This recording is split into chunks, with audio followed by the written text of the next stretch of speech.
Come geek out with us on the Rock Nerd Radio Show. Hey everyone, it's Dan from the Rock Nerd Radio Show. Welcome back to my YouTube channel.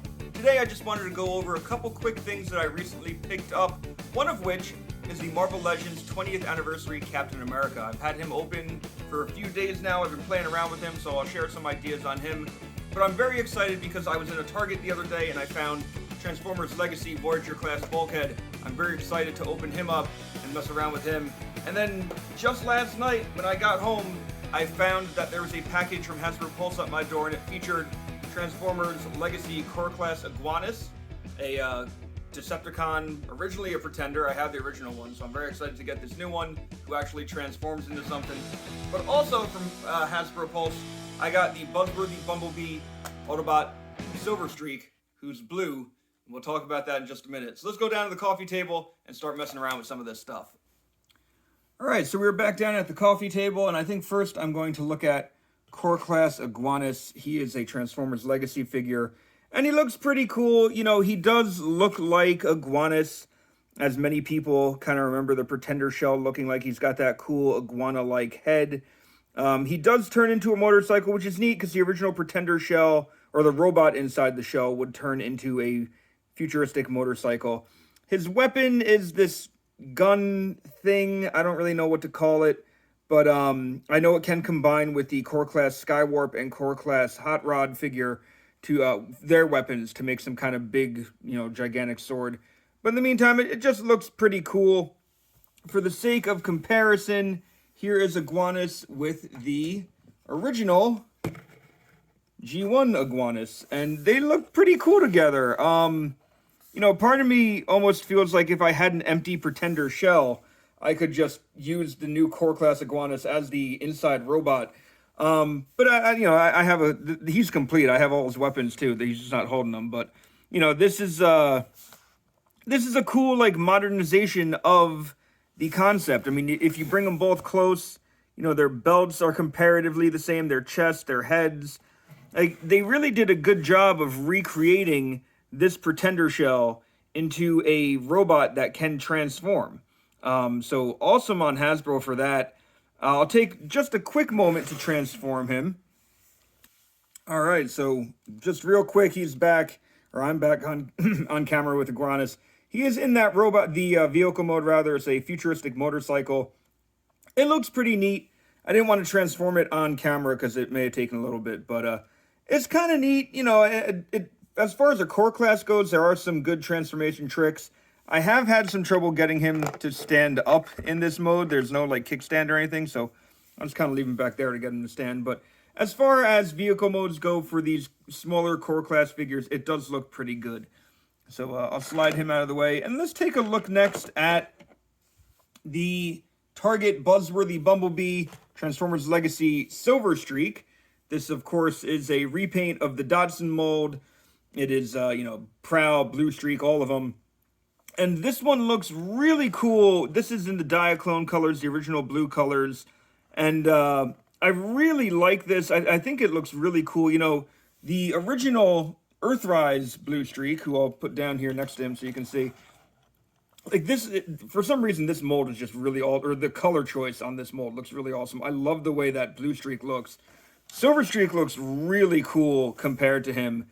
If you didn't know the whole bit behind the whole naming swap and everything, then whatever. But, they do look like two different characters. So I have no problem having both of these guys on my shelves. They will be on different shelves just because of the way that I have my shelves set.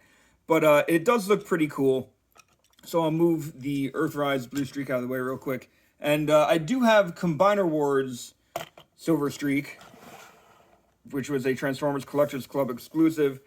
And again, similar color palettes. They look really cool together. I'm not sure if I'll be displaying him as an individual robot anymore now that I have this one, because this looks really cool. This is still neat, though, and something that I wanted to hold on to for quite some time. So I'll move him out of the way. But to transform this one, and here is Silver Streak all transformed up. This panel doesn't want to stay, but that's all right for now. So yeah, so here's Silver Streak. I think it looks great. I do find it funny that he's blue, whereas Blue Streak is silver.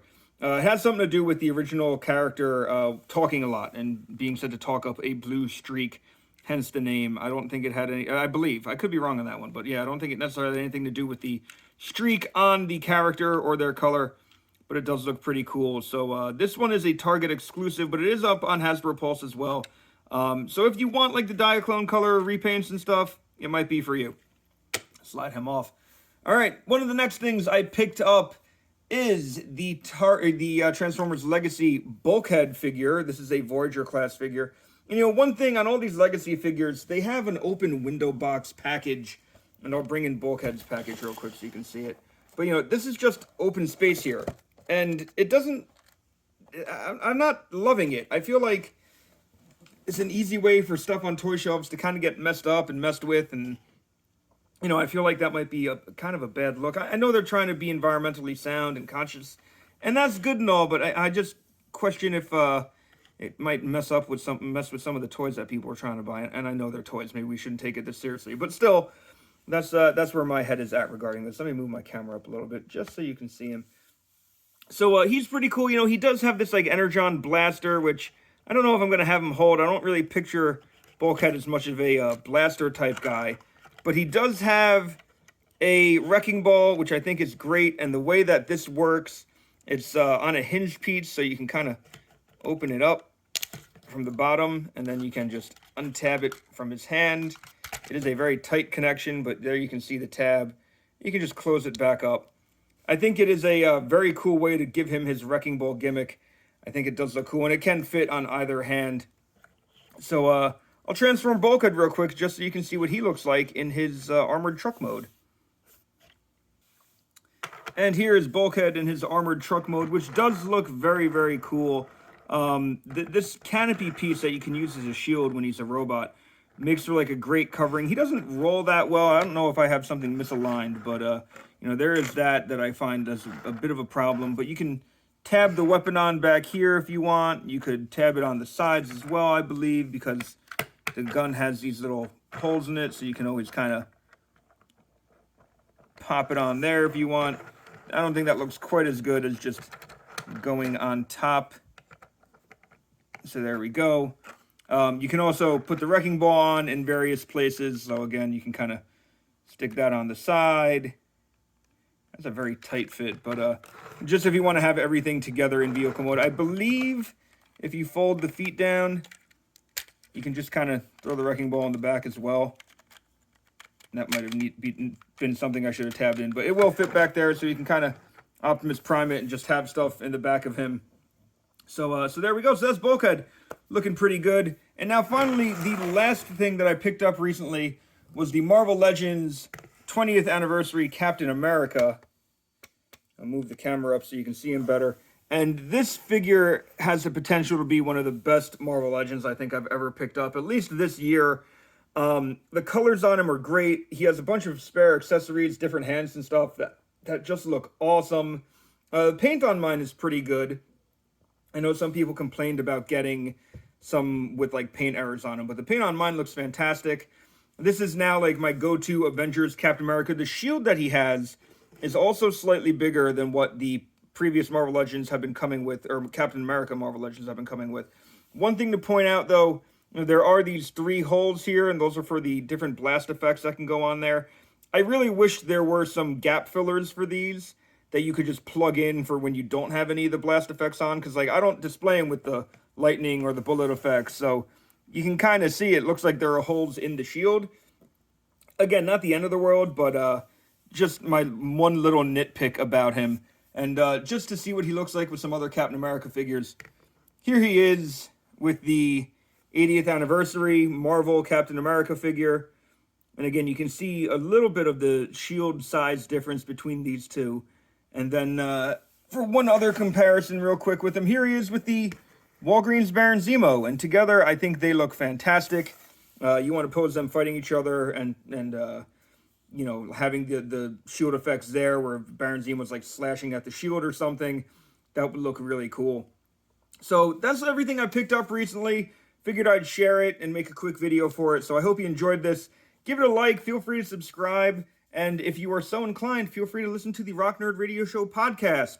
It is on all your favorite podcast platforms and live every Wednesday at 8:30 Eastern Standard Time on HudsonRiverRadio.com. Until then, I've been Dan. You've been pretty awesome.